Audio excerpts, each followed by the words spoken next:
Hello everyone and welcome to Lush and Salty Aquariums. My name is Stefan. Thank you for coming to my channel. It's been a minute since we took a look at the 12-gallon bookshelf aquarium. Might be 11 gallons, I forget. The brand is Lifeguard, so I'd have to go online to confirm whether it's their 11 or 12 gallon, but you get the idea. And like I said, it's been a minute. This tank is low maintenance, but you absolutely need to pay attention to it. This lush, plush growth, which is amazing, also can get to be overpowering overnight. Just this morning, I was cutting one dead leaf, and before you know it, I had a pile of not just dead leaves, but just pruning, like when you go into the garden. When I used to terrestrial garden, you go in to grab a tomato and you're there an hour fiddling about. It's the same thing with water gardening and fish keeping in general. I just can't keep my hands out of the tank, but this one is one of the ones that requires the least amount of attention from me, and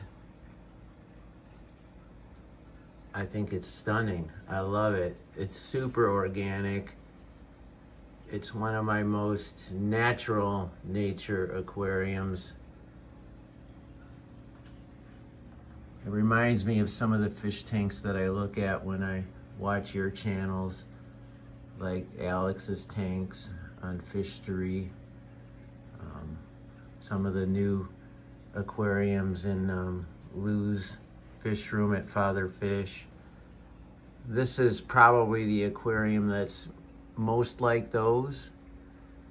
You can tell by the substrate, the stratification that's going on, the different minerals, decomposition. There are all kinds of different cryptocorn in here. I have to pull back to avoid my reflection. This aquarium is at a level in my room that no matter what lights are on, it will cast some reflection. As I was saying, quite a few cryptocorn species. There you see some Java fern up in the left there. Emerging from the water, Rotala and pothos, probably a few other things, maybe Brazilian pennyworts in there, I know. Hydrocolta Japan's in there, I know. I've got floating plants, a couple different varieties. You can see them, I hope, from this vantage point. Right now, the camera is over my head, and I'm looking just down at the aquarium. Up here is a piece of bogwood that 3 years ago I just set over the tank. And over time, with some preparation, I got this intense, almost Jurassic looking scape outside of the scape. The above water activity here is just as captivating, to my eyes anyway, as below water and right at the water. I've got Bucephalandra. You can see a beautiful one there. Not sure the variety. I always say it's either Kadang or Godzilla, or a brownie, but I mean, those are just common ones, so they're good guesses. Various crypts. And there's one interesting pogo stem octopus that absolutely took its own form factor in here. That one stem there. In my other aquariums, it's an intense bushy plant, but in here, with a more modest light, that's just the Haiger strip light, and perfectly adequate for low to medium level plants. But even this pogo stem and octopus, it's not getting the light my twin star or my Chihiros will throw at it, so it's taken on a more naive form, if you will. but it's kind of fun to see that different form in a different aquarium. Everything is unique and nature finds a way. So let's start with the livestock. Let's start with that beautiful gold mystery snail. He's just working on the roots of a floating plant. Look at that. Oh my God, that's as cool a picture as I'm gonna get of a creature in my tanks. He is going nuts, but there's something completely elegant and awkward at the same time. That's what makes mystery snails so charming. Completely elegant, completely clumsy, somehow at the same time. It's amazing I don't get many snails that climb right up and out of here. It does happen. There's one up here at the crest line. That looks just like a bladder snail. Why he's out there, I don't know. Rocket killifish, the clown killifish. There you see one swimming up to another up top. That's what killifish do. They will just sit at the top. Very easygoing fish if they're happy. I've seen them nervous and darting about in different tanks, or if I get too nutty with this one. I have had spawns in here in that I've raised up a few babies, just 3. I've found 3 and raised 3. Maybe there's more in here. I mean, there's so much cover, and beg your pardon on the reflection. Inside this fish tank also is some Sudanese, I can never say that, neon green rasboras. Oh no, those are the cubitai. These are the neon blue rasbora, which is a completely different fish, but I always get a word salad when I'm trying to say one or the other. There are a group of chili rasboras. There's one there. Hey buddy. There's actually quite a few of them in here.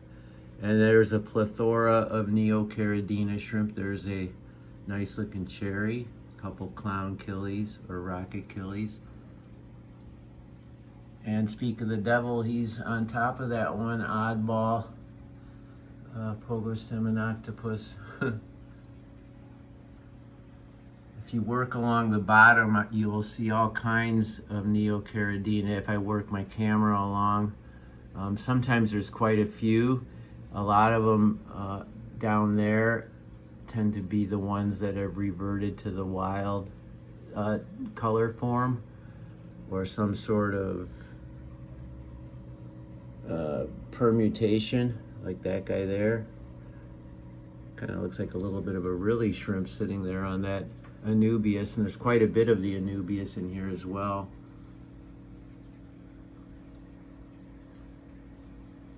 This tank is about 3 years old, and it took at least a year and change for that Java fern to finally just be green and bushy and healthy. Fair warning, folks, the Java fern they sell in tubes at PetSmart and Petco, it's perfectly great, but it's growing out of water, and when you put it underwater, and it's just going to take forever and a day before it looks nice. It's going to get crappier and crappier until you think you've done something wrong, but that's just the way that plant operates. I think it should be labeled intermediate and not easy, because it isn't. It took forever to get that growth there, that relative healthy growth. And I might have given up on it, and maybe did, but that just sort of came out from the piece of driftwood there. It just eventually won me over. I'm not a patient man. I'm better than I used to be. This is the wrong hobby to be impatient. So in a way, the hobby's teaching me patience. And Java fern's a real good teacher when it comes to that. There's a blue dream. A nice specimen, big adult. Oh, And the wild pencil fish, there's a few of those in here with those great stripes. Coloration, relatively inexpensive for a pencil fish. As a matter of fact, that's where that would be my start point in the realm of pencil fish. They are so beautiful and so reasonably priced. Essentially, they look like the coral red pencil fish, just with somewhat less red. But the stripes are idiosyncratic in that you don't see it a lot. There's vertical stripes on the rock achille, but for a pencil fish, the only pencil fish really that are cheaper are the Bexford, and those look a little bit like,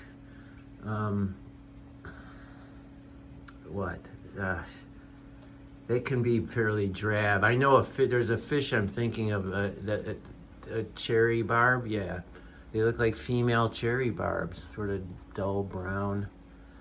With good lighting and super care, you're gonna get the sparkly sheen and some red, but I've got a group of them and they're wonderful fish, but I don't know, I wouldn't have gotten them again. I'd get the Nanostomus margaritas, sort of the wild pencil fish. I'm moving in right past my reflection, all kinds of logos, all kinds of crap. I'm glad I did. You see Chili Rasbora, you see one of the pencil fish, and then the pygmy Coreodoras. Look at them hoovering around in the roots there. Isn't that cool? I spy. There's quite a few of them, isn't there? And then there's quite a few of those pencil fish. And there's a black rose shrimp, another color form of the Neocaridina. Oh my gosh, I'm so glad I buzzed in to do this. The roots that hang down from, believe it or not, a lot of those white fuzzy roots are from the Rotala, but there's pothos as well, are a wonderful cover for all kinds of fish. Fry, obviously, but fish love it too. There's something, I've been fascinated by the undercarriage, what lies beneath, just beneath the surface. Do you remember when you were a kid and you'd go snorkeling and you'd kind of just hoover around the surface and get lost in a world like that? Of course, as I give my serene talk, the dishwasher beeps to tell me I need to empty it. So I'm gonna go do that. As always, folks, thank you for coming to the channel. Keep your hands in the tank, albeit carefully, and ciao for now.